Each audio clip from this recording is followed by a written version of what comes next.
तीन चोर रसोई का मटन बिरयानी। भद्रीपुरा नामक गांव में एक जेल था। उसमें बंटी, मिंटू, चिंटू नाम के तीन चोर नए नए जेल को गए। कोर्ट में उन्हें 6 महीनों की सजा सुनाए। जेलर उन लोगों से रसोई में खाना बनवाने लगा। उनमें से चिंटू को खाना बनाने में बहुत मजा आने लगा। वो धीरे धीरे खाना बनाना अच्छे से सीख गया। खासकर मटन बिरयानी बहुत बढ़िया बनाने लगा। उसका बनाया बिरयानी खाकर वहाँ के कैदी उसकी खूब तारीफ करने लगे। ये देखकर जेलर मिश्रा को बहुत जलन होने लगती। उसका कारण था कि वो भी खाना बनाना अच्छे से जानता था। एक बार मिश्रा चिंटू वालों के पास जाकर, सॉरी दोस्तों, इतने दिन मैंने तुम लोगों के बारे में बहुत गलत सोचा। आप लोग चोर हो कहकर बहुत डांटा, मगर परसों तुम्हें गिरफ्तार करने वाला एसआई मुझसे मिला था। बोल रहा था कि वो फिर से तुम लोगों को किसी दूसरे केस में फंसाने वाला है। अगर वो हुआ तो आप लोग बेचारे 14 साल जेल में रहेंगे। कहा चिंटू तब। ये कैसा अन्याय है सर, रक्षा करने वाले पुलिस वाले ही हमें फंसाए तो हम कैसे जिएंगे सर। कहा मिश्रा तब। भाई लोग, मुझे आप लोगों के बारे में अच्छे से पता है। आप लोग कल ही इस जेल से भागे। मैंने एक अच्छा घर देख के रखा है। उस घर में के सारे गहने और पैसे चुराकर आप लोग बीच के पास आए तो मैं आप लोगों को बोट पे चढ़ाकर दूसरा गांव भेजा दूंगा। कहा तो चिंटू वाले मान गए।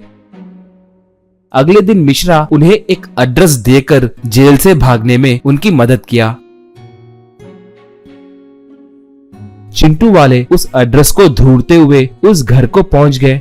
वहां पर मौजूद एक बड़े बंगले को देखकर चिंटू, यार हमने कुछ और ही सोचा था, मगर जेलर मिश्रा मामूली इंसान नहीं है, बहुत अच्छे आदमी है। चलो यार सब लूटकर यहाँ से भागेंगे, कहकर अंदर गए। उसके बाद जेलर मिश्रा और उसका असिस्टेंट भी उनका पीछा करते हुए वहां पर पहुंच गए। वो छुपकर खिड़की में से झांककर चिंटू वाले अंदर क्या कर रहे हैं कहकर देखने लगे। ऐसे चिंटू वाले पूरा घर छानबीन करके बोरियां भर के सोना, पैसे और हीरे इकट्ठा किए। इतने में चिंटू पानी पीने के लिए फ्रिज को खोला। तभी उसे मटन बिरयानी बनाने के सारे सामग्री दिखे। इससे चिंटू उन सामग्रियों को लेकर रसोई में गया। मिंटू वालों के लाख मना करने पर भी उसने मटन बिरयानी बनाना शुरू किया।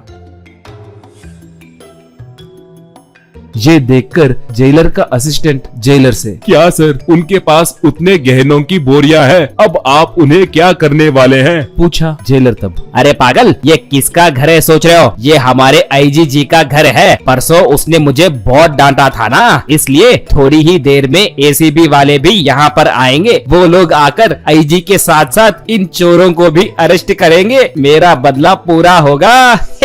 कहा। इतने में आईजी और उसके दोस्त कार में घर को आए। वो लोग घर के अंदर जाकर वहां पर मौजूद चोरों को देखकर अपने बंदूकों को निकालकर मिंटू वालों को धमकाने लगे। इससे वो लोग आईजी को जेलर मिश्रा ने उनसे जो कहा वो सब बताए। तब आईजी, ओहो तो ये सब मिश्रा का काम है, उसने तो बहुत बड़ा स्केच डाला, मगर भाई मटन बिरयानी की खुशबू अंदर से क्या खूब आ रही है। मैं गुस्से से तुम लोगों को यही ठोक देने वाला था, मगर उस बिरयानी की खुशबू सुनकर मैं पिघल गया। अब तो बिरयानी पे टूट पड़ना है। तुम जल्दी जाकर हमारे लिए बिरयानी लाओ, कहा। अब वो तीनों आईजी और उसके दोस्तों को बिरयानी खिलाने लगे।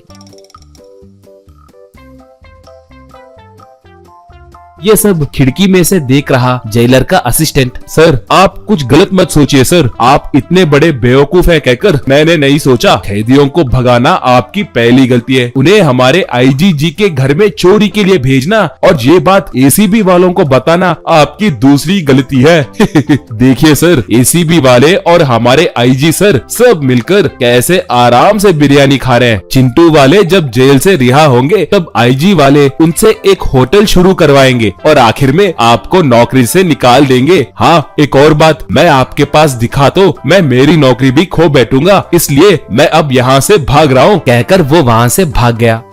बाद में आईजी चिंटू वालों को कार में बिठाकर जेल ले गया और मिश्रा को सस्पेंड किया।